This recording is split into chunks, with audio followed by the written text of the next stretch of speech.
Episode 1 Pokémon I Choose You. 2 years later, one bright sunny morning in Pallet Town, flying Pokémon begin to take to the sky as the sun begins to rise. Inside her bedroom of Professor Oak's lab, young Mew is fast asleep in her bed, who is now a 10-year-old girl. Sleeping next to her is her Eevee friend, and lying between both of them is a Pokémon egg. The Pokémon egg is orange-brown color and a pale tan crescent on it. Soon, Eevee begins to open its eyes and begins to wake up. Eevee then walks over to Mew and licks her face. Mew soon begins to wake up and turns her head to see Eevee. "Eevee, morning," Eevee says. Mew yawns and says, "Morning, Eevee." Mew then sits up and stretches her arms as she yawns. She then leaves out of bed as she picks up the egg and opens the window that is next to her bed. She sees the sun rising as a new day is beginning. Her long, dark, teal hair spread down her back while wearing a baby blue color pajama, and her light blue eyes shine in the sunday. It's a brand new day, and today is the day I start my Pokémon journey. Right, Eevee? Mew replies, turning to Eevee. Eevee happily says, "Eevee!" "Yeah." Mew then closes the window so she can get dressed for the journey, and takes her little egg along with it.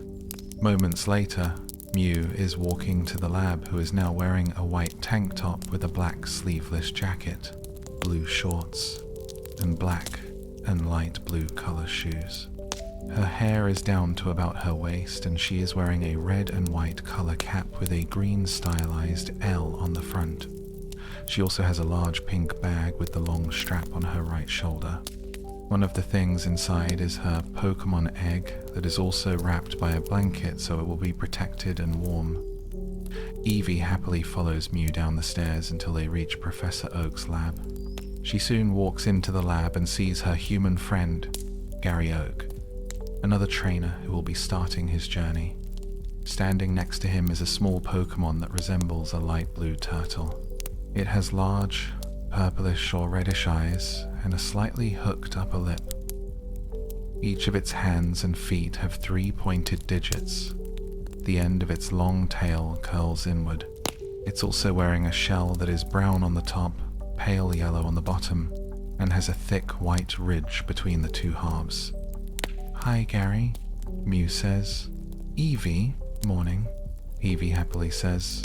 "Hey, Mew, about time you got up," Gary says. "Very funny, Gary. The other 2 trainers aren't even here yet," Mew says. She notices the Pokémon next to Gary and kneels down to it. She happily says, "Hello, Squirtle. It's nice to see you too, Squirtle." "Good morning," Squirtle says. Mew then turns to Gary. "I see that Squirtle is the Pokémon that you choose." "Yeah. Grandpa gave him to me. Of course, he and I are pretty close," Gary says. "Squirtle." "That's right," Squirtle happily says. Squirtle agrees, Mew says. Then the 2 kids and Pokémon begin laughing. Suddenly, they hear Professor Oak scream and notice a strange yellow light close by. "That sounds like Grandpa," Gary says. "Let's see," Mew says. The 4 then hurry into a different part of the lab to see the professor has collapsed on the floor with smoke coming out of his body and seems to have burn marks as well. Professor Oak lifts his head and says with a weak smile, "Good morning, Mew. Glad to see you're up." "Professor, you're all burnt," Mew says, shocked. "Are you alright?" Gary asks, shocked. Professor Oak sheepishly laughs and says, "I'm fine. I was just having trouble with the Pokémon I caught a few days ago. I found it chewing one of the wires in the lab and it shocked me with Thunderbolt." "What Pokémon was it?" "A Voltorb?" Gary asks, curiously. "Number, it's a different electric type Pokémon," Professor Oak says. Mew looks around and notices something yellow sticking out from behind the bookcase. "Huh?" Mew says, confused. She then walks towards the bookcase, and Eevee follows behind her. They both take a peek to see the Pokémon is a short, chubby rodent Pokémonday. It is covered in yellow fur with 2 horizontal brown stripes on its back. It has a small mouth, long, pointed ears with black tips, and brown eyes. Each cheek is a red circle that contains a pouch for electricity storage. It has short forearms with 5 fingers on each paw, and its feet each have 3 toes. At the base of its lightning bolt-shaped tail is a patch of brown fur. Mew smiles and says, "Hello." The Pokémon reacts, "Pikachu," and turns to see Mew and Eevee. Pikachu stands on 4s and releases sparks of electricity from its yellow cheeks. "Pika." Mew smiles and says, "Hello. What are you doing back here?" Pikachu isn't backing down and is still ready to perform an electric attack. Mew then reaches her hand out. "Is it alright if I pet you?" The Pokémon is surprised to see that it's not trying to force her to grab her. The girl is being calm, patient, and gentle. The Pokémon nods its head. "Pikachu. Okay." Mew then reaches her hand to the Pokémon and pets it on the head. The Pokémon smiles and walks to Mew and Eevee. Mew then picks him up and brushes his tail, much to its satisfaction. Eevee walks to the Pokémon and says, "Eevee, hello." The Pokémon turns to Eevee with a smile and says, "Pika, he." Eevee then climbs on Mew's shoulder and the human stands on her 2 feet. Then walks to Gary, Squirtle, and Professor Oak. Professor Oak notices the Pokémon Mew is holding. "I see you found the Pokémon I was able to catch," and kind of gave me a shock. "Its name is Pikachu." "I see," Mew says, then turns to the Pokémon. "Hello, Pikachu. It's nice to meet you." Pikachu. "It's nice to meet you too," Pikachu says. Mew then asks, "Professor, is it alright if I can raise Pikachu?" For some reason, I knew you were going to ask that. "Of course you can raise Pikachu," Professor Oak says. "You hear that Pikachu looks like we'll be friends. Right, Eevee?" Mew says. "Eevee? Yay," Eevee happily says. Just then, the professor brings you 2 different trays with different items. "Okay, here are your Pokédex. 20 Pokeballs and guidebook for your journey," Professor Oak says. "Thank you," the 2 children say. They each take their items and put them in their bags. After getting their items, the kids, Pokémon, and the professor leave the lab and walk down the stairs to see Adriana, Daisy, Zeraora, and many of the forest Pokémon come over to say their farewells. Adriana hugs Gary as they both say their goodbyes. Daisy also says her farewells to her little brother as well.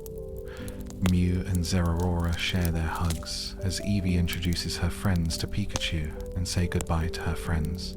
Mew says, "I'll miss you all, and I'll be able to return home as soon as I can." Zeraora growls in reply. Just then, a few of the Pokémon walk over to Mew and gives her small bags made of leaves that are full of berries and herbs. Mew takes them and says, "Thank you, everyone. That's very sweet." Just then, a Butterfree, a friend of Mew, gives her a special present. It's a small bottle that has 3 heart-shaped scales with rainbows on it, known as heart scales. Then another Pokémon, a Rattata, gives Mew 2 small silver bells, known as Soothe Bells. The last Pokémon, a Mankey, gives Mew a coin that is shaped like a Mewoth charm, but has a red necklace on it, known as an amulet charm. "Are all these for me?" Mew asks. The 3 Pokémon nod their heads with glee. "Thank you," Mew says, and takes the 3 items, then puts them in her bag for safekeeping. After finishing saying their goodbyes, Mew, Eevee, and Pikachu begin their Pokémon journey and part ways with Gary and Squirtle. Soon, the 3 friends are walking down the road to get to the next town. Mew then remembers and turns to the Pokémon. "Eevee, Pikachu, I forgot to mention, you'll need to have your Pokeball so you can be registered." Hearing this, Eevee shakes her head. "Eevee, no thank you, Pikachu." No way. Pikachu says, I understand you don't want to go in a Pokeball, but it will only take a second. I don't want another trainer to capture you by accident, Mew says. Reluctant, both Pokemon decide to allow Mew to have them put in their Pokeballs. Mew tap both Pokeballs on them, and they both are pulled inside. The Pokeballs click instantly, and are both caught. Mew then lets them both out, and both Pokemon are relieved. Mew giggles. She can tell those two do not like to be in a Pokeball. Mew then brings out her Pokédex. I like to check my new Pokédex out. She opens it and presents it to Eevee. In a male voice, the Pokédex says, Eevee, the evolution Pokémonday. A normal type, Eevee is rarely seen and can adapt to severe habitats by evolving, changing its capabilities and form. Moves, quick attack, swift, baby doll eyes, takedown, iron tail. Wow, you sure got some moves, girl, Mew says. Eevee, sure do, Eevee says, then points her Pokédex to Pikachu. Now it's your turn. The Pokédex says, Pikachu, the mouse Pokémonday, an electric type. Pikachu have pouches on their cheeks that can store electricity, which they release if threatened. Moves, Thunderbolt, Thundershock, quick attack, agility. Looks like you got some good attacks too. I remember reading that female Pikachu have curved tails, and judging by your non-curled tail, I say that you're a boy, Mew says. Hyakchu, that's right, Pikachu says. Anyway, let's go find and catch some Pokemon, Mew says. Pikachu and Eevee answer. Pikachu, Eevee. Okay. Mew, Pikachu, and Eevee begin to look around for any Pokemon for them to capture. They stop at a river and decide to sit there to relax. Mew has her fishing rod set for any catch that might come. Mew then begins playing the leaf flute, playing some music. Eevee and Pikachu love hearing Mew play her music, and some of the Pokemon nearby feel relaxed and mellow from the lovely music. The music Mew is playing is similar to the melody that the Sing attack some Pokemon use, only this one doesn't put them to sleep. Mew finishes playing and asks, what do you think? Pika, Pika. It's great, Pikachu says. Eevee, Eevee. As pretty as ever, Eevee says. Pika. Thank you, Mew says. Suddenly, Mew's fishing rod begins to move and pulls towards the water. I got a bite, Mew says, and quickly grabs the rod. Mew struggles to hang on to the rod as the line is pulling it to the water. Mew then puts all her strength and pulls out the Pokemon that has taken the bait. Before Mew can react, the Pokemon falls at Mew, making her fall to the ground on her back. Eevee and Pikachu become shocked to see Mew has fallen to the ground. Mew looks up to see the Pokemon that is sitting on her stomach is a black pearl-like Pokemon encased within a spiky blue-violet bivalve shell. It has 2 round white eyes with tiny black pupils and an enormously long red tongue.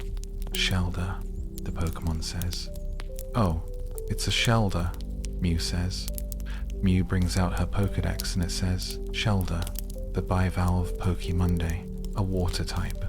At night, Shelder uses its broad tongue to burrow a hole in the seafloor sand and then sleep in it. While it is sleeping, Shelder closes its shell, but leaves its tongue hanging out. Shelder says, Shelder, hello. Mew smiles and says, hello Shelder, it's nice to meet you. You want to tag along with me and my Pokemon? Shelder, sure, sounds fun, Shelder says. Okay then, welcome to the group, Mew says, and taps her Pokeball on it. Shelder goes inside the Pokeball, and after 2 shakes, it clicks, meaning that Shelder has been caught. Mew sits up and says, Yay, we got a new friend already. Pikachu and Eevee happily cheer. After that, the 3 then continue on the road. Suddenly, they hear a call. Pidgey, Mew, Eevee, and Pikachu look up to see a small, plump, black-bodied avian Pokémonday. It is primarily brown with a cream-colored face, underside, and flight feathers. On top of its head is a short crest of 3 tufts. The center crest feathers are brown and the outer 2 tufts are cream-colored. Just under its crest are its narrow eyes, which have white sclera and pupil along with its black irises. "It's Pidgey," Mew says. Mew extends her arm and Pidgey lands on it. Truth is, this Pidgey is a friend of hers, and Eevee. "Hey Pidgey, what brings you here?" Mew asks. Pidgey, Pidgey, Pidgey, Pidgey, Pidgey, Pidgey. "I want to come with you on your journey, like Eevee. Can I come too, please?" Pidgey asks. Mew smiles and says, "Sure. How can I deny a request?" Mew then brings out another Pokeball and catches Pidge in the Pokeball. Mew turns to Eevee and Pikachu. Now we have 2 friends tagging along with us. Pikachu and Eevee are very happy. "Come on, we better try to get to the next town before the sun goes down," Mew says. Pikachu and Eevee agree to the idea and decide to make their way to the next town. Suddenly, they hear a cry. "Polly, help!"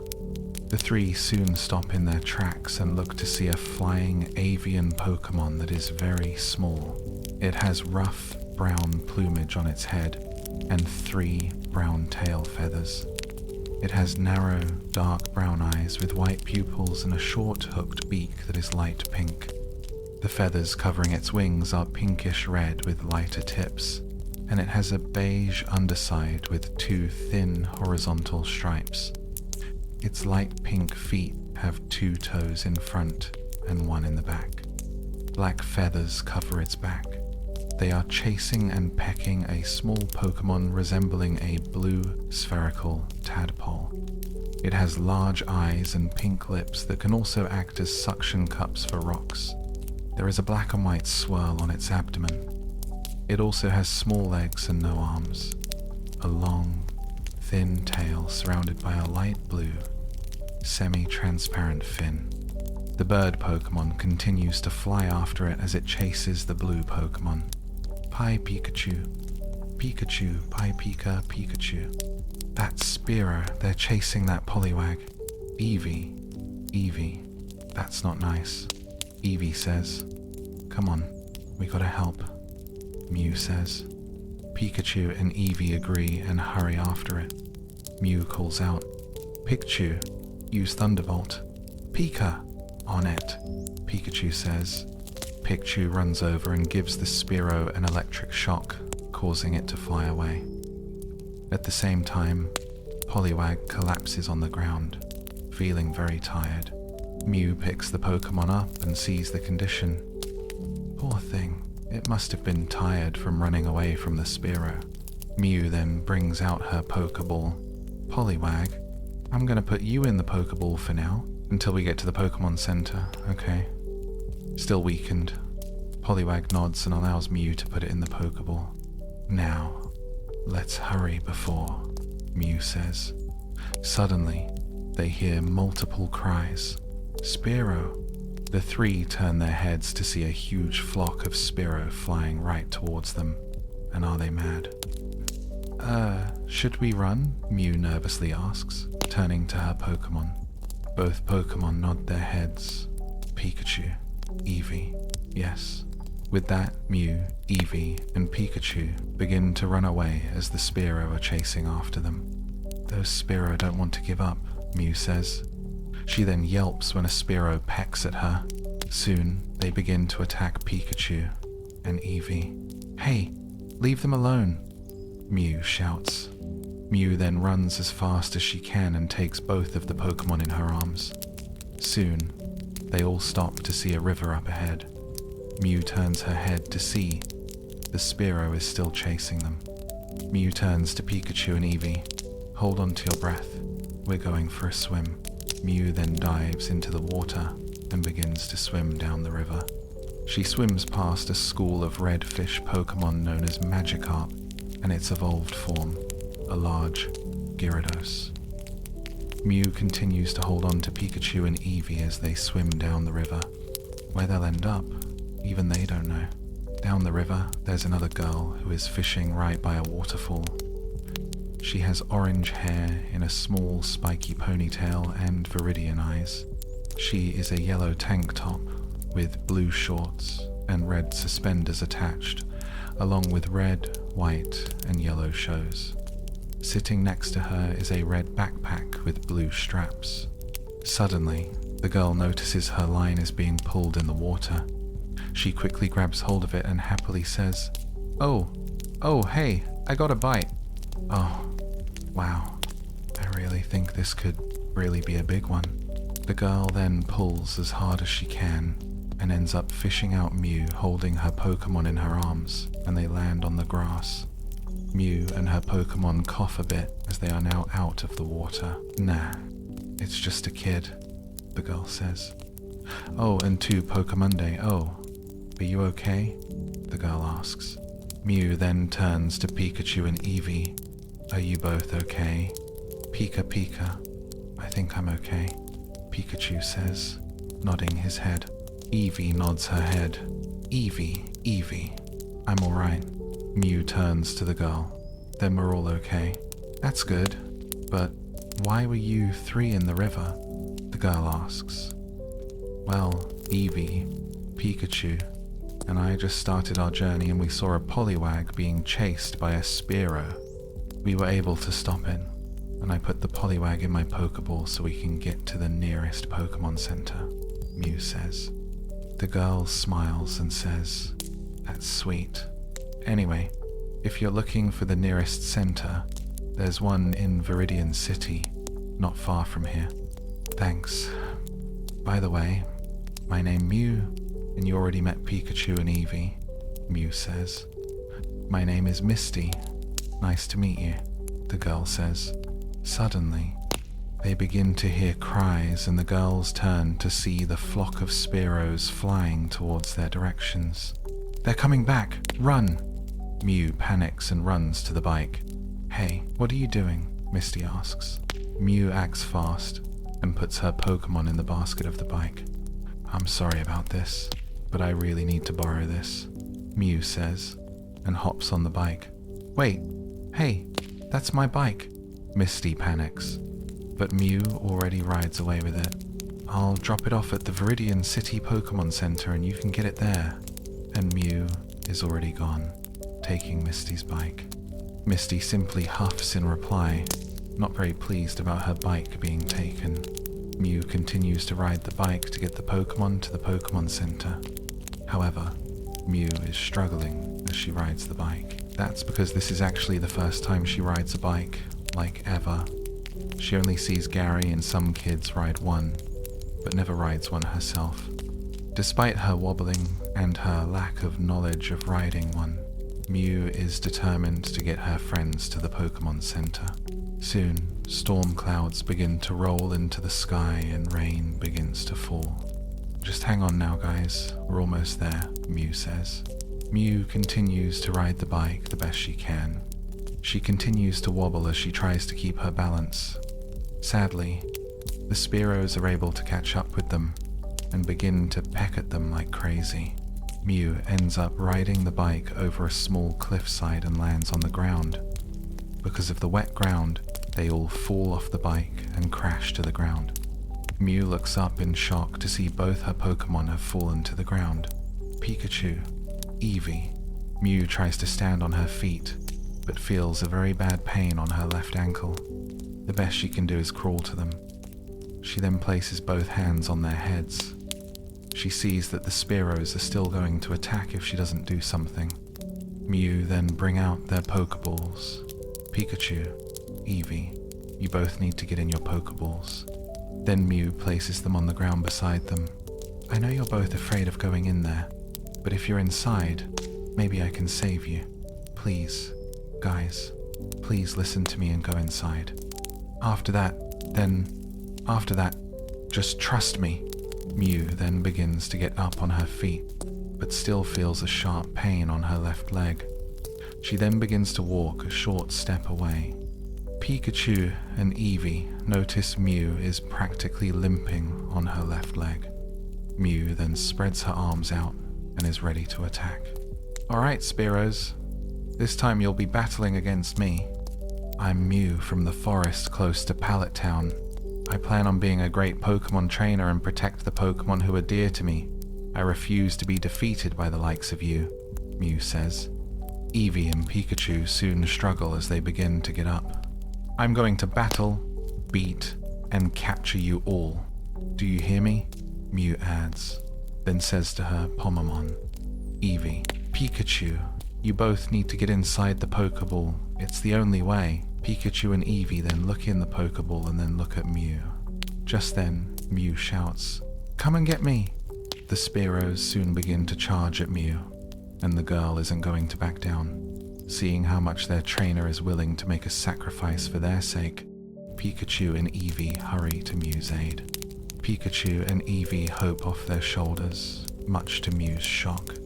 Eevee then performs a move that releases a dark purple ball and fires. Lightning then strikes at Pikachu, and then he unleashes a powerful thunderbolt attack, striking at the purple ball of energy. Just then, a large explosion occurs, pushing Mew, Pikachu, and Eevee in one direction, and pushes the Spearows the other way. Soon enough, the storm begins to disappear, and the Spearows are long gone now. The bike has been burned and destroyed as the young trainer and her Pokémon are laying on the ground.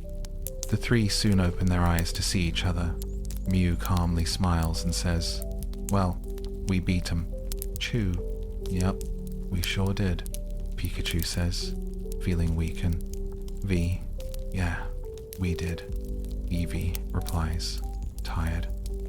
Suddenly, they all hear a loud screech. They all turn up to see a large and majestic bird-like Pokémon. The Pokémon is huge, has vermilion, green, and white feathers, orange-colored beak and feathers on its head, and orange and yellow tail feathers. The three are astonished to see the bird Pokémon flying over the rainbow that is shining over the sky. Mew is able to sit up as she wonders, "What's that?" Her Pokédex says there is no data. There are still Pokémon yet to be identified. The three continue to watch as the Pokémon is flying over them and over the rainbow. Suddenly, one of the Pokémon's feathers falls off and begins to gently fall to Mew and her Pokémon. Soon, the feather lands on Mew's lap. Pikachu then sits on Mew's shoulder while Eevee does the same with the head. Mew then takes the feather and gently puts it in her bag for safekeeping. Suddenly, she hears someone calling out, "Mew!" Mew turns her head to see Misty hurrying towards them. "Misty, what are you doing here?" Mew says, confused. Misty stops in front of Mew and asks, "Never mind about that? What happened? And what happened to my bike?" "Oh, I'm really sorry, Misty, but we ran into the Spearow and we crashed. Then Pikachu and Eevee let out their power and beat them, and I'm guessing the Thunderbolt kind of fried your bike," Mew says. Then sadly sighs, "I'm sorry." Mist crosses her arms with a stern look on her face. "I'll find a way to make it up to you, but I need to get the Pokémon to the..." Mew says as she tries to stand up.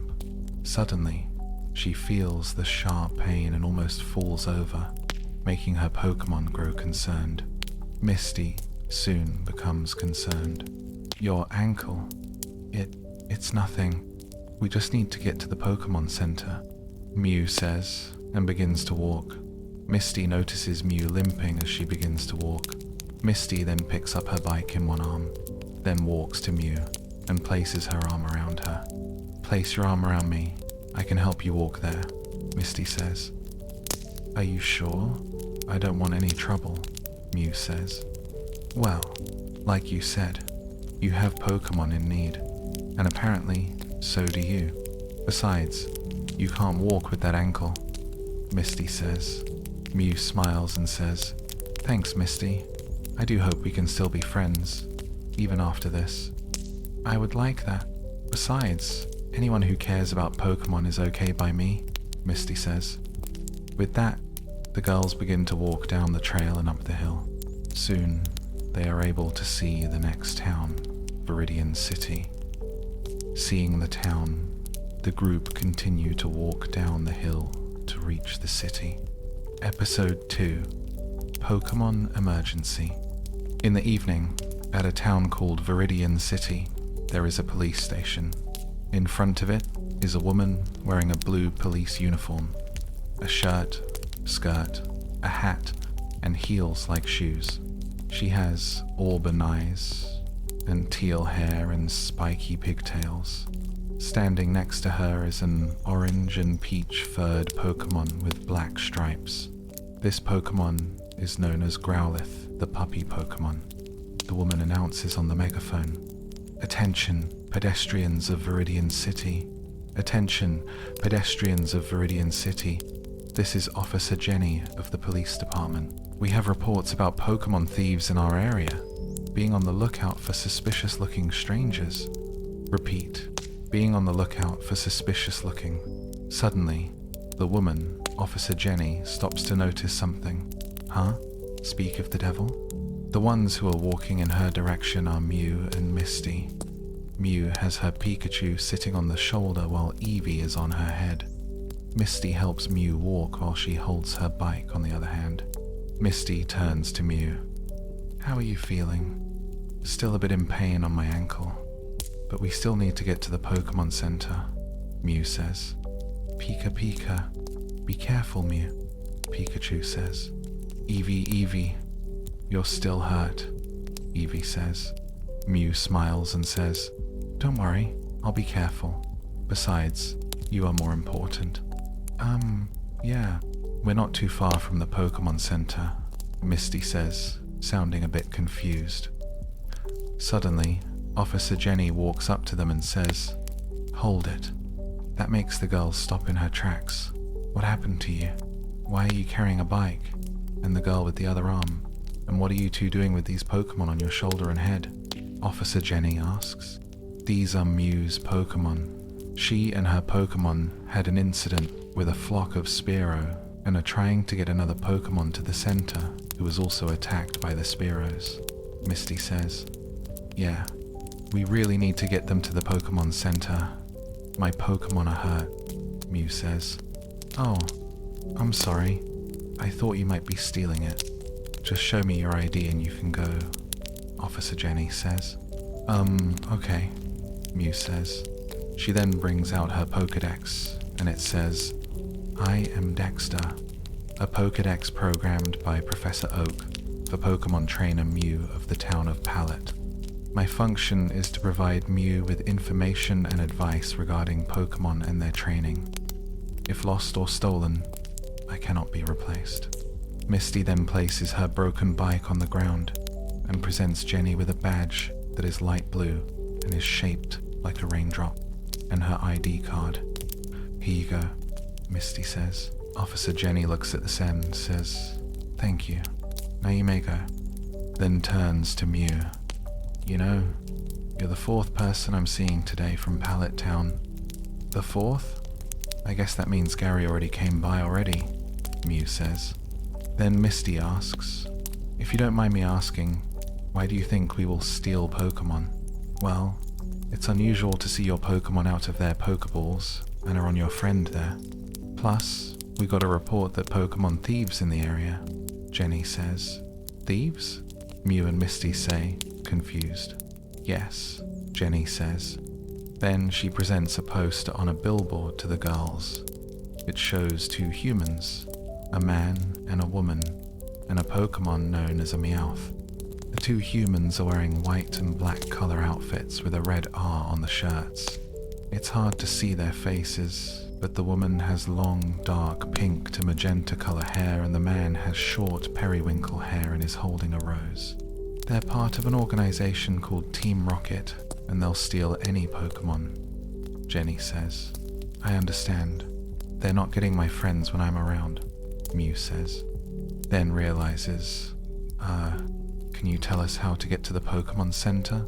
This is my first time in town." "Yeah, and Mew also hurt her ankle and it might be safe for her to walk further like this," Misty adds. "I'll get you there in no time at all," Jenny says, and winks her eye. The next moment, Jenny is on the driver's seat of a motorbike while Mew, Misty, and the Pokémon, along with Growlithe, are in the passenger cars. Sit back, hold on, and not yell, Jenny says. The next moment, Jenny drives the car away, causing the girls and Pokémon to scream in fright. When they're gone, a small hook on a fishing line lowers to the poker and attached itself to it. Then the line pulls up, taking the poster off the billboard. Above the police station is some kind of hot air balloon shaped like a Meowth. In the balloon are the two humans from the poster. The man is the one holding the poster. A wanted poster. How flattering, the woman says, sarcastically. Flattering? This picture makes me look terrible, the man says. Then you should be happy that the photographer captured the real you, the woman says, revealing her face to wear green round earrings and blue eyes. Exactly, the man says, lowering the poster to reveal his green eyes. The woman says, we'll show these bumpkins. The people of Viridian City will be sorry they ever saw this face, the man says, holding a red rose. Suddenly, a Meowth opens its eyes and says in a male's voice in human words, we're all sorry to see your face. Stay focused. We're here to capture rare and unusual Pokemonday. Don't forget, Meowth. Absolutely, the woman says. But of course, the man adds. Then Meowth says, and just remember, I'm the top cat. You got it, James says. Meowth. Meowth calls out. Not long, nighttime has appeared in the sky with the moon and the stars out. Still on the road, Officer Jenny is still driving the travelers on the motorbike. Jenny says, there it is. Mew sees a large building that looks like it has a large Pokeball on it. That's the Pokémon Center? It's gigantic, Mew says, amazed. I'm guessing this is the first time you went to the Pokémon Center, Misty says. Mew nods her head. Yeah? Officer Jenny continues to drive the motorbike to the center. This is tricky. Just hold on. Here we go, Jenny says. Just then, Jenny rides the bike over the stairs and skids on the ground through the entrance of the center. Soon, they slide right in front of the front desk. They soon were a woman wearing a pink medical dress with a white apron and a medical hat. She has brick pink hair in round pigtails and blue eyes. The nurse sternly says, we have a driveway, you know. It's a Pokémon emergency, Nurse Joy, Jenny says. Mew stands up. Sorry to barge in like this, but Eevee, Pikachu and I had an incident with the Spearow. They were chasing a Poliwag who is now badly hurt, and now Eevee and Pikachu got hurt too. Oh my. We'll do what we can, Joy says. Nurse Joy then types on the computer, I need a stretcher for 3 Pokémon. Stat. Chansey. Stretcher. A Pokémon calls out. Mew turns her head to see 3 large light pink Pokémon with a pouch that has an egg and 6 hairs that have a dark pink color. They all wear the same hat as Nurse Joy. Nurse Joy then places the 2 Pokémon on the stretcher. As Mew gives Nurse Joy the Pokeball Poliwag is in, Joy turns to Mew.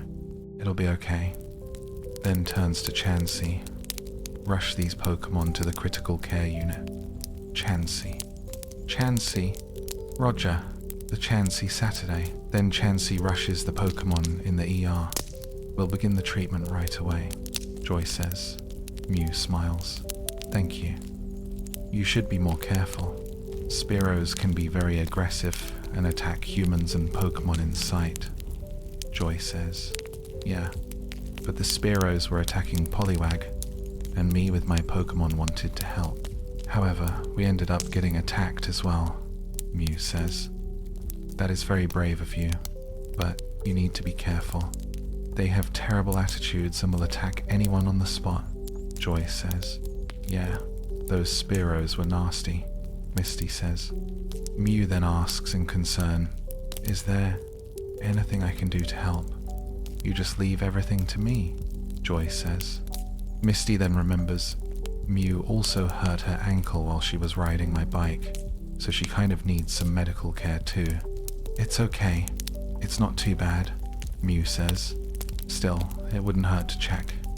I'll treat your Pokemon, and then I'll check on you, Nurse Joy says. Jenny salutes. They're in your hands. I know you'll give the Pokemon excellent care. You've got it here just in time, Joy says. That's my job, Jenny says, then realizes, oh my goodness. I left my motorcycle parked at the front desk. Next time, use the driveway, Joy says. Jenny nervously laughs and leaves to get her motorcycle out of the building, and Nurse Joy waves goodbye. Nurse Joy then turns to Misty.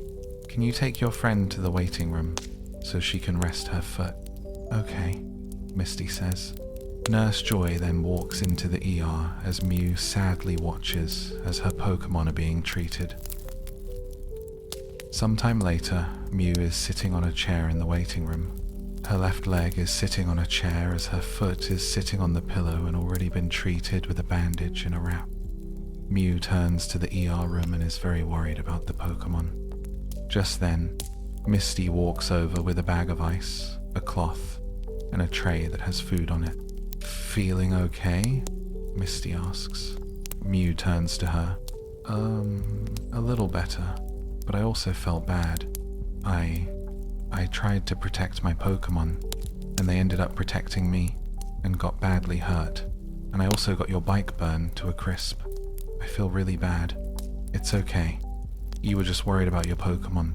I may not be happy about you taking my bike and ending up busting it, but you were just worried about your Pokemon, and that you ended up getting hurt for them, Misty says, as she places the cloth on Mew's foot, then places the bag of ice on it. I never seen a trainer go this far to protect a Pokemon. Not many trainers are like that. Thanks, Mew says. Then says, again, I'm really sorry about your bike. I promise to help make up for it somehow. I'm sure that you will, but you should worry about your Pokemon first, Misty says. Okay, Mew says. Suddenly, Mew remembers something and picks up her bag. She then brings out 2 more Pokeballs and the Pokemon egg. Aw, it's a Pokemon egg, Misty says with a smile. Yeah, Eevee and I actually found it a week ago and we decided to take care of it since we couldn't find a nest, Mew says. Do you know what kind of Pokemon will come out? Misty asks. Not really, but I like it to be a surprise. As long as it's a healthy Pokemon, I'll be happy to take care of it and help it grow, Mew says. That's very sweet, Misty says. Mew then turns to see the phone. I should call Professor Oak to let him know I'm at the city. Suddenly, they hear a loud noise. Ring, ring, ring, ring, ring, ring. Phone call, phone call. Who could be calling at this hour? Misty wonders. Mew and Misty then walk towards the computer at the front desk. Mew still has the egg in her hand. Misty then presses the call button on the computer. On the screen, it reads, voice only. Mew says, this is Mew. Who's calling? Suddenly, a familiar voice says, here, I'm over here. Mew and Misty turn her head to see one of the drawings going down to reveal a screen. It shows Professor Oak's back. Mew, it's Professor Oak. Don't you recognize me? The professor replies. Misty lets out a small laugh as Mew says, no, Professor, I didn't recognize the back of your head. Professor Oak turns his head to see Mew is looking at him from behind. He panics. Oops, wrong camera. He quickly adjusts the screen so he'll be talking to Mew with his front side. Hello, Mew. I just wanted to call to see if you got to Viridian City, okay? Professor Oak says, but realizes something and becomes shocked. Mew, what happened to your ankle? Yeah, me and my Pokemon got chased by a flock of Spearows, and we were trying to rescue a Poliwag earlier today, Mew says. Really now? Professor Oak says, surprised. Yes. Misty was able to help me get into town and we got help from Officer Jenny to get to the Pokemon Center. Mew says, Misty. Professor says, confused. Yes, she's my new friend, Mew says. Misty then walks over to the screen. Hello, Professor. My name is Misty. It's nice to meet you. It's nice to meet you, Misty. I'm glad to see that Mew has already made a friend on his journey and already got a little help. Professor Oak says, you could say that, Misty says. Suddenly, the professor hears the doorbell. Ah, there's my pizza. I gotta get going, but hope you two will be able to help each other out and catch more Pokémon. Goodbye. Professor Oak says, bye, Mew says. Then the professor hangs up the phone. Not long, the light over the ER turns off and the doors open. Mew turns her head to see Nurse Joy and the two Chansey pushing the stretcher. Pikachu is laying down and has a band with a light bulb on it, connected to an electric box to give it electricity. Eevee and Poliwag also have bandages on them. Mew walks over and says in concern, are you all okay? The three then nod their heads and soon fall asleep. Your Pokémon are resting. It's a good thing you got it here so fast. The procedure went well, and they should be fine, Joy says. Thanks to the Pokémon Center, Misty says. Mew agrees. Yes, thank you very much. Now your Pokémon needs a good rest in the recovery room. You should be with them, Mew, Nurse Joy says. Mew says, thank you. Then she turns to Misty. Hey, Misty. I was just thinking, if you like, maybe you can come traveling with me and my Pokémon. Really? You don't mind? Misty asks. Surprised, I don't mind at all. It will be nice to have someone traveling with me, and I still need to find a way to help make up to you about your bike, Mew says, still a bit sheepish. Sounds good to me. You kind of owe me for this, Misty says. Mew says, then it's a deal then. Deal. Misty agrees. Suddenly, Officer Jenny announces on the megaphones as the alarm goes off. Your attention, please. Our Viridian City radar sensors have detected an aircraft belonging to a Pokémon thieves. If you have a Pokémon in your position, exercise extreme. Above the Pokémon Center, the two members are riding on the balloon from earlier. Guess we woke up this sleeping dump, the woman says. Then the man says, and how dare they act like we're criminals? They should welcome Team Rocket. Well, we'll teach them to respect that name, the woman says. Meowth says, Meowth. And when we snatch all their Pokemon mice, now I'm that top cat. We know, Meowth. We know, the two humans say.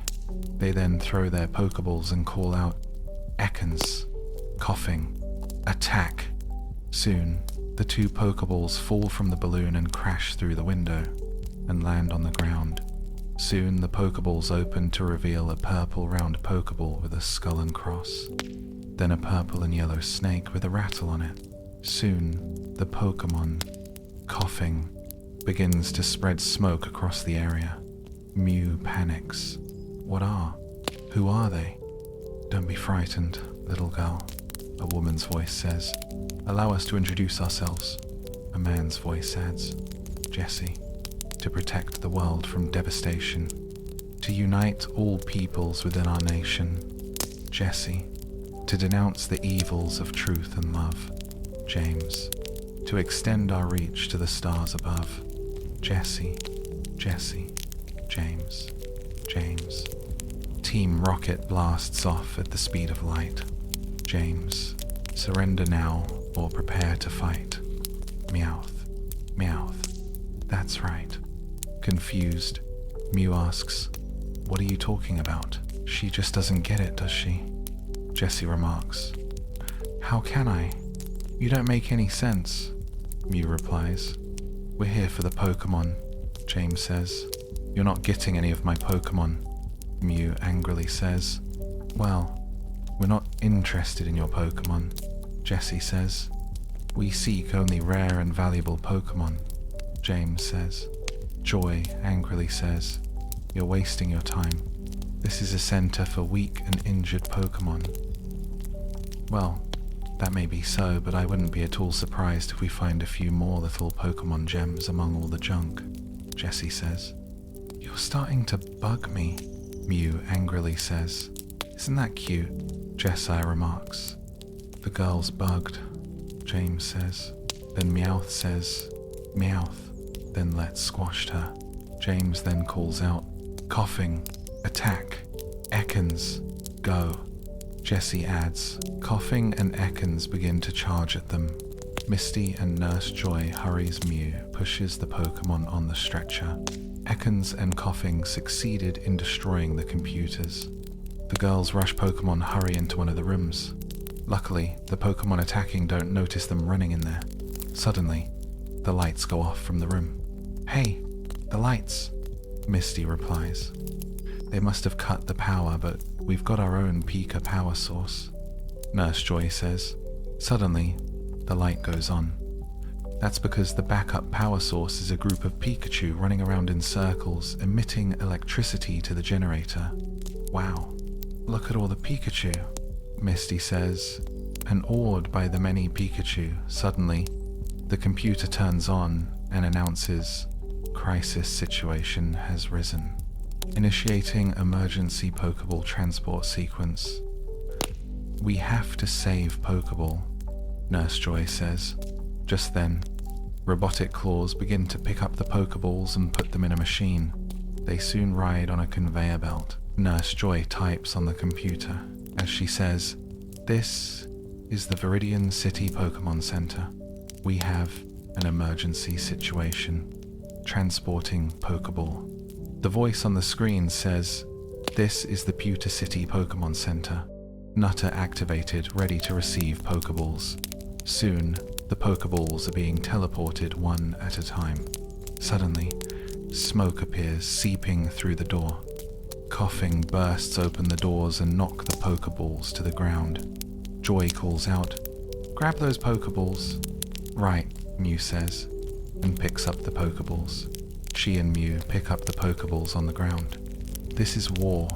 Don't just hold them, throw them, Misty says. Mew then brings out one of her own. I know just what to do. Then throws her Pokeball. Pidgey go. Then Pidgey comes out of the Pokeball. That thing can't beat us, Jessie mocks. You don't know this, Pidgey, Mew says. Then turns to Pidgey. You know what to do. Use peck. Pidge then flies up and then gives Ekans a hard peck. That's one strong Pidgey, Misty says, impressed. Misty then brings out of her Pokeball. I'll give you a hand. You grab your Pokemon and get out of here. I'll take care of these 3 clowns.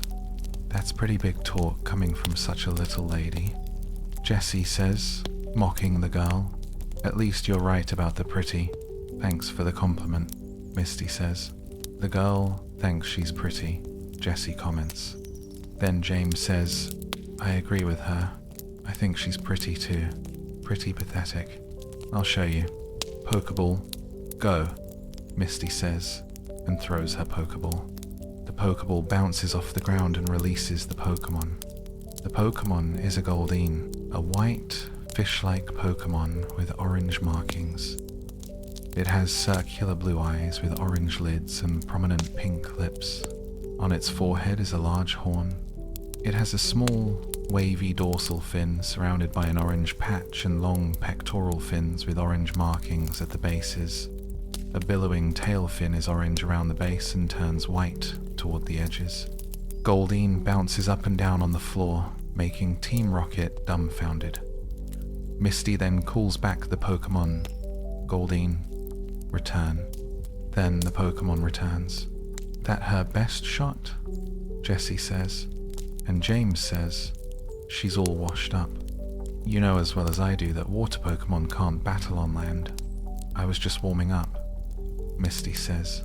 Warming up? Mew says, confused. Misty then turns to Mew. Get your Pokemon out while you have the chance. Right. Come on, Pidgey, Mew says. Pidgey then lands on Mew's shoulder, and then pulls the stretcher with the other Pokemon on it. Mew continues to run down the hall, but Coughing and Ekans are chasing after her. Suddenly, Mew ends up bumping the stretcher onto the tire of Misty's burnt bike. and Pikachu wakes up. Pika, Pika, where am I? Eevee and Poliwag wake up as well. Suddenly, all the Pikachu from the center jump from the upper floor and gather around Mew's Pikachu. Mew quickly grabs Eevee and Poliwag as they come down. Once all the Pikachu are gathered around Mew's, they let out a Thunderbolt. With that, the Thunderbolt ends up shocking Team Rocket as well. Once the electric shock is Mew's Pikachu climbs on top of the pile. Pikachu, I'm recharged. Pikachu, Mew happily says. Suddenly, Meowth arrives. Do I have to do everything? That mouse is cat food, Meowth. Just wait, Pikachu. You're mine. Mew grits her teeth, and Eevee, Poliwag, and Pidgey are planning to fight as well. Pikachu then turns to Mew and says, Pika, Pika, Pika, Pika, I want more power. Give me more power. Pika, Pika, power. Give it to me. More power? Mew asks. Pika? Yes, Pikachu says. Pika, Pika power? Mew replies, and soon understands. So you want more power? Confused, Meowth says. What this? Mew then uses Misty's busted bike to help give Pikachu more power as the light on it turns on. Let's just say that Pikachu and I are going to generate a little excitement for you, Meowth. Soon, Team Rocket realizes that there is trouble. Jessie says, weary. Uh-oh, James replies. Meowth? Meowth says, fearing what is happening next. Pikachu then connects the cord to the bike's light. Pikachu then says, Pika, Pika, Pika, Pika, I have the power, then shouts, Pikachu, the Pika power. Soon, Team Rocket and the Pokémon are being badly electrocuted. They all scream in agony as they are being electrocuted. Soon, coughing sprays gas, and the thunder travels through them. Soon, the Pokémon Center exploded, sending a blast up in the sky. Officer Jenny rides on her motorcycle, riding on the scene with her Growlithe. She stops the bike and says, too late, but not for the fireworks. She watches as the Pokémon Center has been blowing up sky high. Sometime later, Team Rocket are able to ride on the balloon from the rope they climb on. Frustrated by the loss, Jessie angrily says, Great, a cat losing to a mouse. That Pikachu is not ordinary Pikachu, Meowth says. It's certainly very rare, a perfect prize, James adds. Jessie then announces, Let's catch it. Perhaps we will, Meowth replies. Suddenly, the balloon pops a hole, letting out the air and sends them flying around in the air with a scream. The next day, with the Pokémon Center destroyed, but everything ends up turning out fine. On the screen, Nurse Joy is talking to the other Nurse Joy. Then Nurse Joy on the screen says, Your Viridian City Pokémon were transported here safely. Thanks, sis. Mew, Misty, Pikachu, and Eevee are heading your way to Pewter City. Nurse Joy from Viridian City says, then shows concern if they can get safely through the Viridian Forest. Don't worry, from what I see in those four can take pretty good care of themselves well, Jenny says. Well, I hope you're right, Jenny says. In the Viridian Forest, Mew, along with Pikachu, Eevee, and Misty are walking through the forest. Talk about a crazy night, huh guys? Misty says. Yeah, we had a rough night, but we stopped this Team Rocket and saved all the Pokémon, Mew says. And kinda blew up the Pokémon Center too, Misty says. Yeah, that too. But the most important thing is that all the Pokémon is saved, and we end up with new friends, Poliwag and Goldeen. Mew says. Poliwag, who is walking with Pikachu and Eevee, happily says, Poliwag, that's right. Suddenly, Misty remembers. Hey, I've been meaning to ask you, can you really understand Pokémon? Yeah, I actually can, Mew answers. How can you? Misty about to ask. But Mew answers, I'm not really sure. I've actually been able to understand them my whole life. Plus, I've been raised by Pokémon, so that could be one of the reasons. Wow, you've been raised by Pokémon and can understand them. That's amazing, Misty says, amazed. Thanks. Still, I like to be a great trainer. I'm not entirely sure how, but I'll do what I can to be a great Pokémon trainer, Mew happily says. I suppose so, Misty says. Suddenly, a flying bug Pokémon flies past them. Misty then screams and hides behind Mew. Let's get out of this creepy forest. Don't worry, Misty, we'll get out soon enough, but there's also more friends for us to make while we're here. Let's go, Mew says. Then she runs off along with Pikachu, Eevee, and Poliwag. Hey, wait for me, Misty says, following after them. Mew, Misty, and the Pokémon continue to run down the path of the Viridian Forest, unaware that it's bigger and darker than they believe, and another new challenge is waiting for them up ahead. Episode 3, Challenge of the Samurai. Somewhere in the Viridian Forest, Mew, Misty, Pikachu, and Eevee are now on the trail on their journey and hope to get to the next town before nightfall. The one who really wants to get out of the forest as soon as possible is Misty. Suddenly, Misty lets out a frightened scream and hides behind Mew. Mew turns her head to Misty and asks, "What's wrong now?" "Look, over there," Misty says, scared. Mew looks where Misty is pointing to, and it's a small bug Pokémon, a small green caterpillar with a yellow underside and teardrop-shaped tail.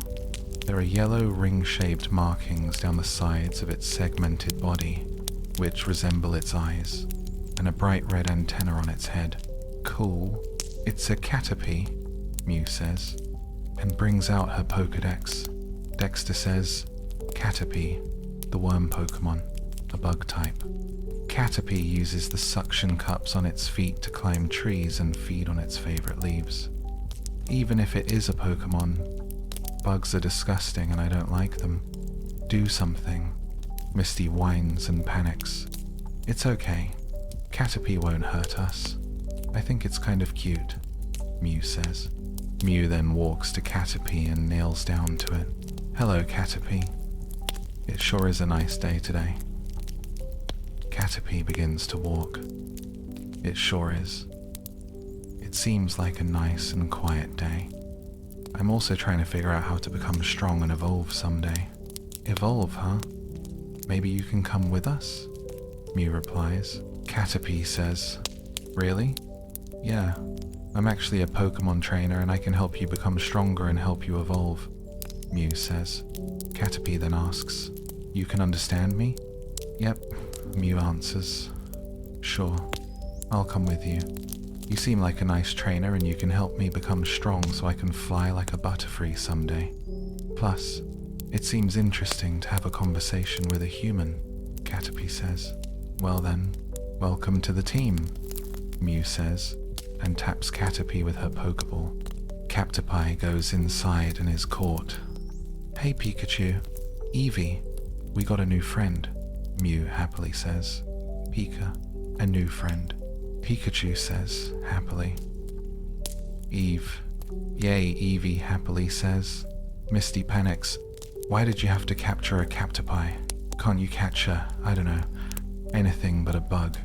Suddenly, Misty notices something and screams in a panic, then jumps on a tree branch and hangs onto it.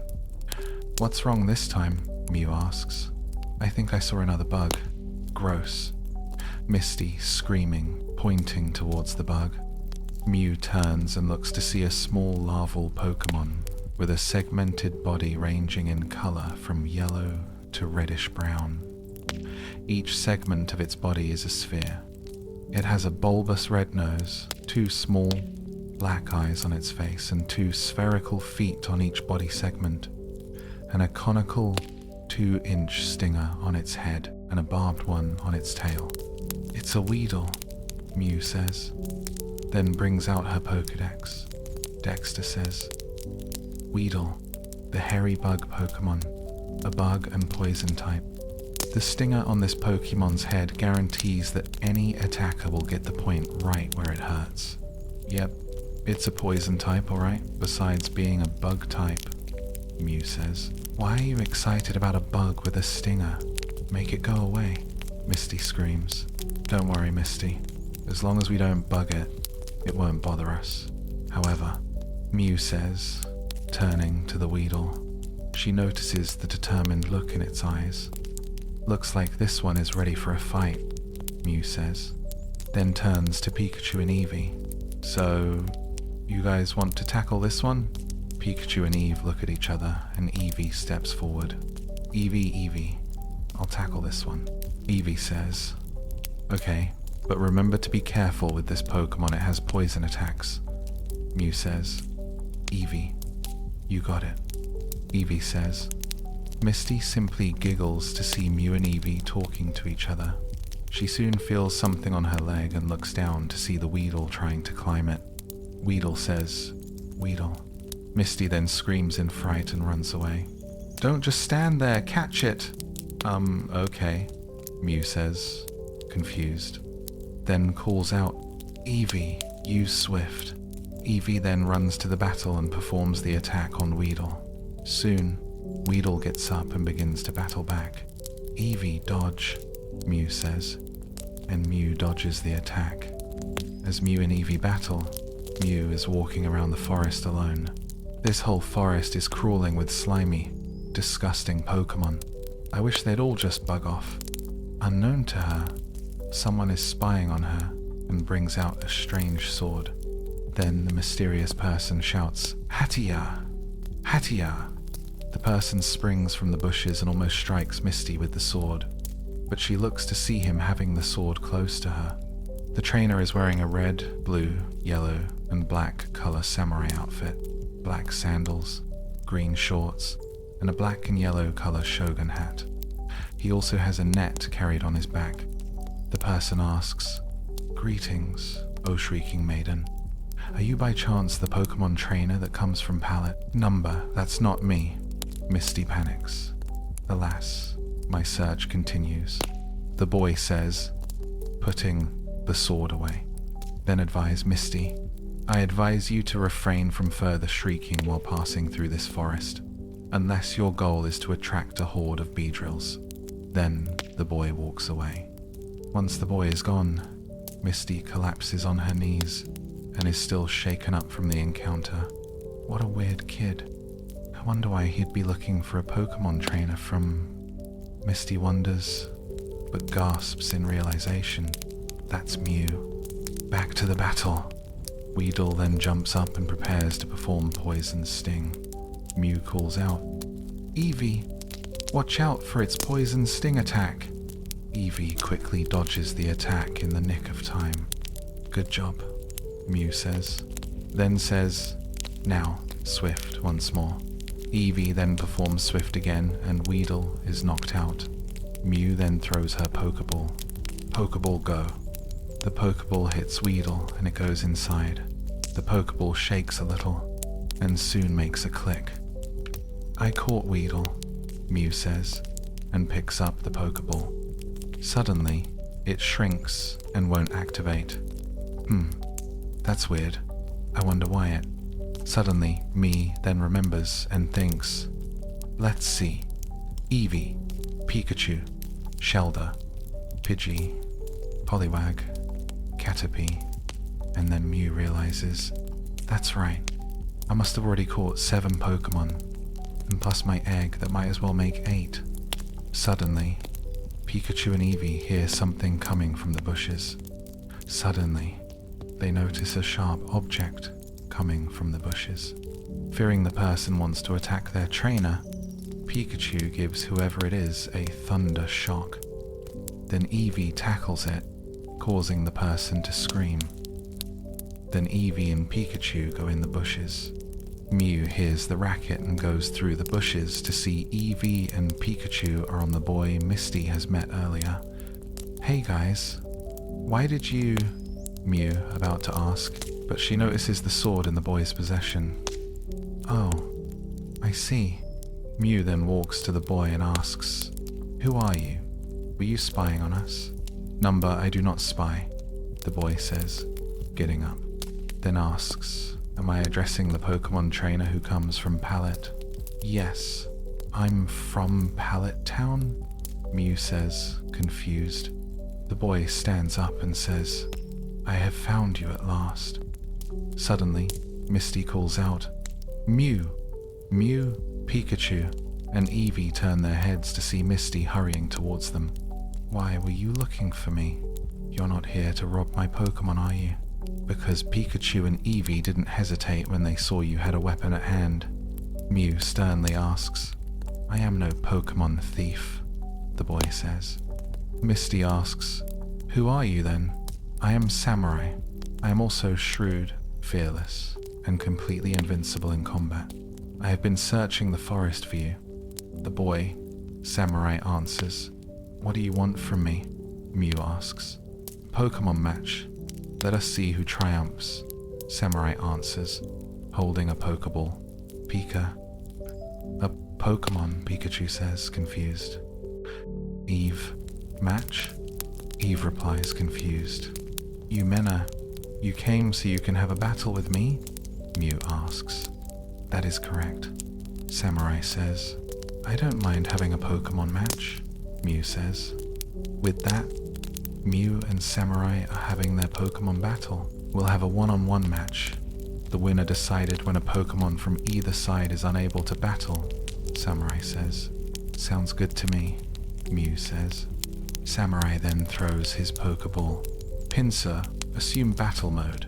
Coming out of the Pokeball is a bipedal, insectoid Pokemon with a wide, dull brown body divided into segments by thin lines.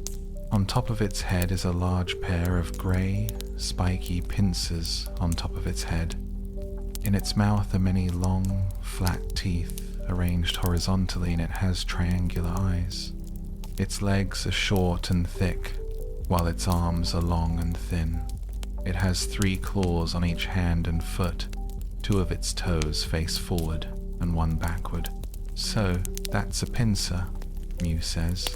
She brings out her Pokédex, and Dexter says, "Pinsir, the stag beetle Pokemon, a bug type. This fearsome Pokemon uses its powerful claws to put the squeeze on its opponents. It sure looks fearsome. I think I know the Pokemon who can handle this," Mew says, and brings out her Pokeball. "Then throw it. Pidgey go." With that, Pidge then comes out of the Pokeball. Maybe be a small Pokemon, but I can sense that it has potential," Samurai says. "Thanks. I can tell your Pinsir is strong too," Mew says. "Then let's begin to battle," Samurai says. Then calls out, "Pinsir, use X-Scissor." Pinsir then begins to perform the attack. Mew calls out, "Pidge dodge, and then use Wing Attack." Pidge dodges the attack and is able to perform Wing Attack on Pinsir. "Now, use Gust," Mew calls out. Then Pidgey performs Gust. Samurai call out, "Pinsir, stand your ground." Pinsir agrees and stands its ground as Pidgey performs the attack and tries harder to blow Pinsir away. Seeing how tired Pidgey is getting, Mew says, "Okay Mew, you can stop the attack now." Pidgey then stops the attack. Samurai then say, "Pinsir, use Bug Bite." Pinsir then charges to attack. Mew then calls out, "Pidgey, use Peck." Both Pokemon charge and begin to attack each other. The two are able to collide their attacks with one another, and both are pushed back. "You are a good trainer," Samurai says. "You too," Mew says. "Yes, but we still have a battle to do," Samurai says.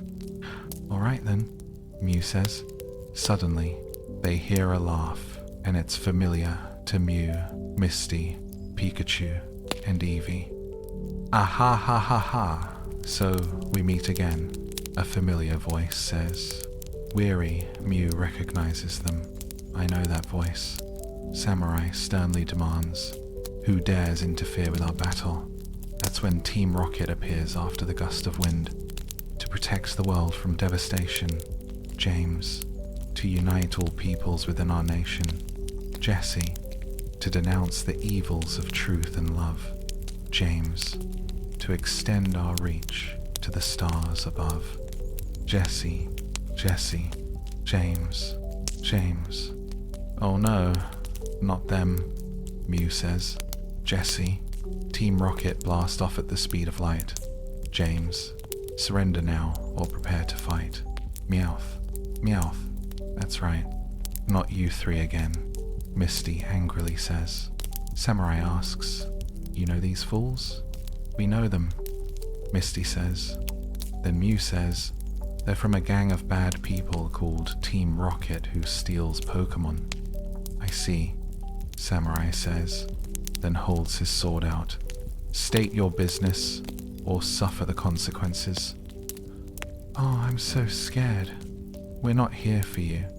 We're here to get that girl's Pokémon, Jessie says. Then both she and James point to Pikachu. Hand over that Pikachu, James says. Hey, this is Mew's Pikachu. Go out and find your own, Misty angrily says. But Jessie says, the only Pikachu we want is that one. We're only looking for the rarest, most valuable Pokémon in the world, kid, James says. And that special Pikachu is just the kind of Pokémon we need, Jessie adds. Just then, Meowth begins to scratch them on the face. You idiots. Stop giving away all our secrets. Is my Pikachu really that special? Mew asks. Meowth lands on the ground and explains, your Pikachu's power has impressed even me. I really got a charge out of its incredible attack the last time we met. Its powers exceed its evolutionary level. Your Pokémon. Just then, Jessie and James begin to stomp on him. Jessie angrily shouts, now you're the one giving away all our secrets. Shut up before you tell them everything. James adds. Meowth then screams, I'm in charge.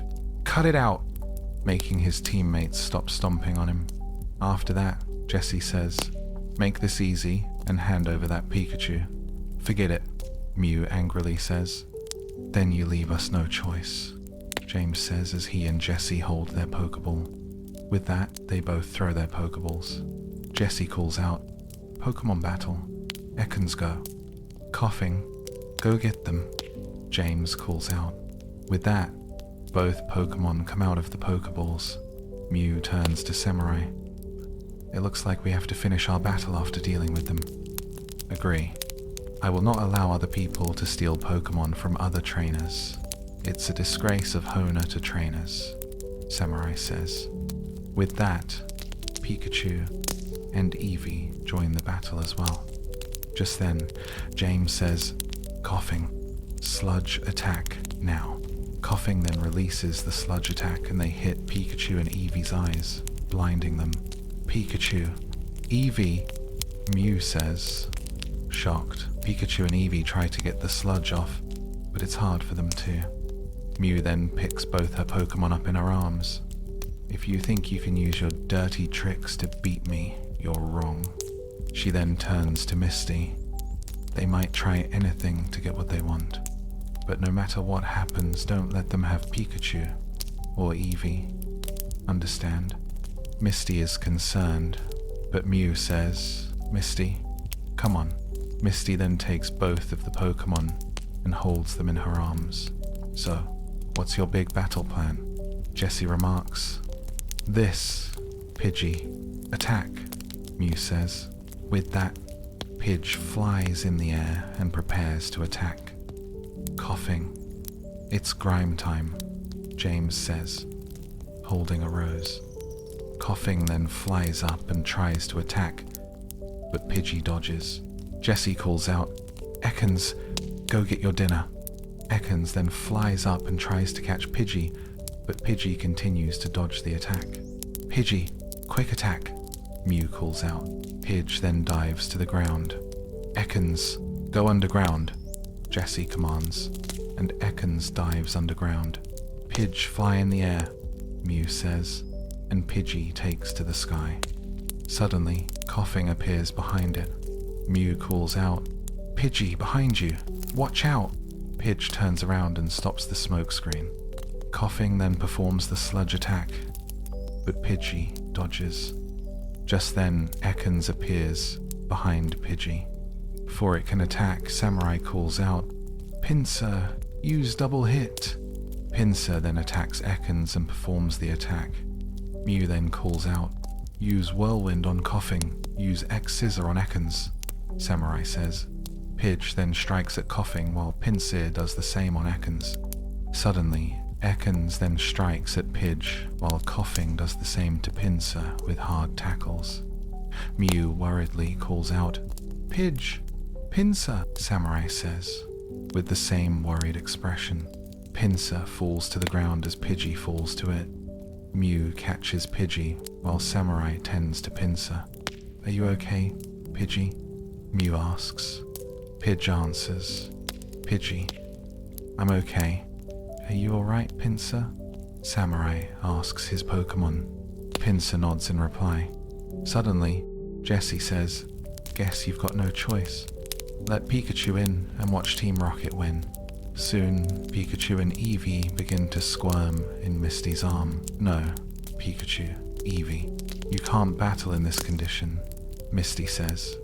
Mew then brings out another one of her Pokemon. "I know I just caught you, but I hope you can give it your best shot."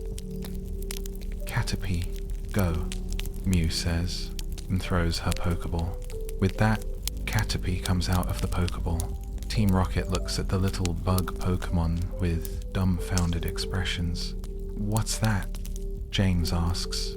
"It's a bug, a little bug," Meowth answers. With that, Team Rocket begins to laugh at Caterpie. "Pika, quit picking on Caterpie," Pikachu says. "Eevee, yeah, you big meanies," Eevee says. "Hang in there," Misty calls out. With that, Ekans and Coughing begin to make a dive for Caterpie. Caterpie is a little scared to see them coming towards them. Mew then calls out, "Caterpie, String Shot now." Caterpie hears Mew and performs String Shot on Coughing, wrapping it up. Ekans charges, and Caterpie uses its String Shot on its head, covering its face and unable to see. "Now, use your Tackle Attack," Mew calls out. Caterpie then charges and strikes at Coughing. Then Coughing ends up hitting Ekans and they both are sent flying. Dumbfounded, James says, "Beaten by a Caterpie? That really bugs me," Jessie says, irritated. "Now watch a real Pokemon in action," Meowth says. But Caterpie then uses String Shot and has Meowth wrapped in a cocoon. "And now to finish this," Mew says. Pidge is able to fly again and says, Pidgey, allow me." "Okay, Pidgey, take your best shot with Whirlwind," Mew says. Pidgey then flies up and flaps its wings super fast and soon creates a powerful gust of wind. With that, Team Rocket is sent flying. It's time Team Rocket blasted off. Jessie panics. "You may have won this round, but we'll be back," James says. "Soon, Team Rocket are long done. Come back any time.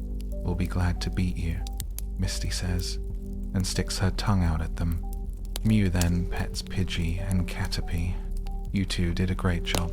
You're stronger than you look," Misty says. "Pika, you are awesome." Pikachu says, "Eevee, that was fantastic," Eevee says. Samurai says, "You did a good job raising your Pokemon and you all put on an amazing battle." "Thanks. So, you want to continue with our own?" Mew asks.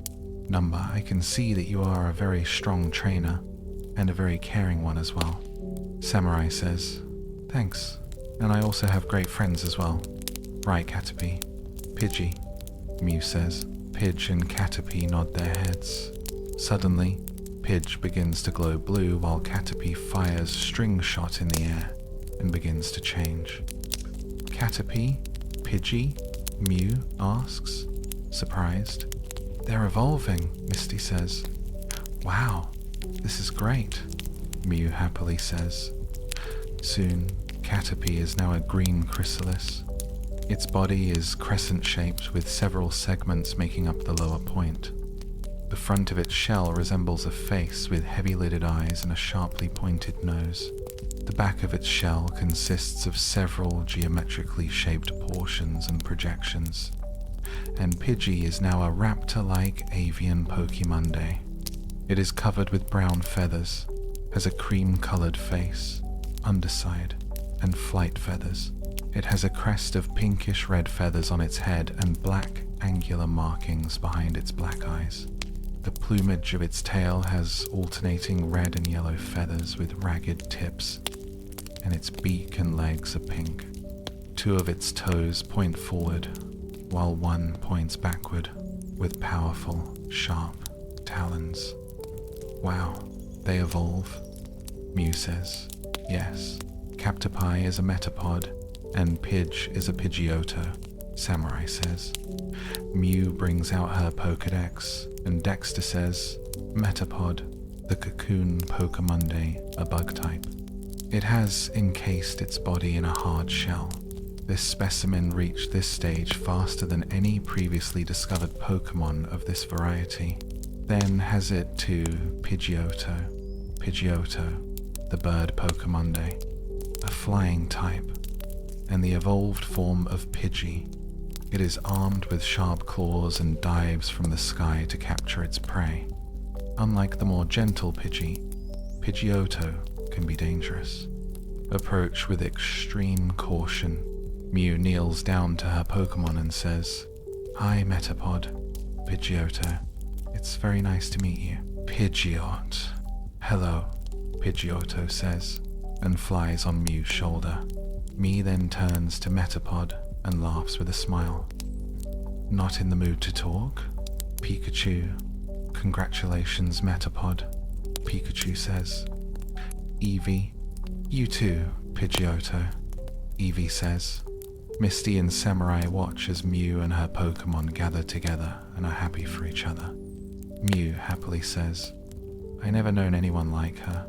She really does love Pokémon. Later in the evening, Samurai escort Mew and the others to a path that will lead them to their next destination. This trail will lead you to Pewter City, Samurai says. That's great. I really hope we'll see each other again someday, Mew says. Samurai nods his head. As do I. I will keep perfecting my technique, and one day we will meet again. I'm sure it will be a most spectacular match, Mew says. That is guaranteed. Samurai. Until then, Samurai, Mew says. Misty says, See ya, Pikachu. Bye, Samurai, Pikachu says. Eevee. Goodbye, Eevee says. With that, the 3 then walk down the trail to their next destination. Samurai smile and say, Farewell. And so Mew and her friends continue on their journey. With Team Rocket thwarted for now, Mew and her friends leave the Viridian Forest and set their sights on Pewter City. Meanwhile, Team Rocket are forced to hang around with the Pokémon known as Kakuna and their final evolution form Beedrill. They all end up wearing Kakuna disguises and hang on the tree like one. James asks, Do you have any more bright ideas? Well, unlike you, at least I have ideas, Jessie whispers. Meowth shouts, Yeah, they're all bad. Jessie yells in rage. Who asked you? Suddenly, the Kakuna turn their eyes towards Team Rocket and the Beedrill's eyes glow. They soon realize that they're in trouble now, and Team Rocket are now being attacked by the wild Pokémon.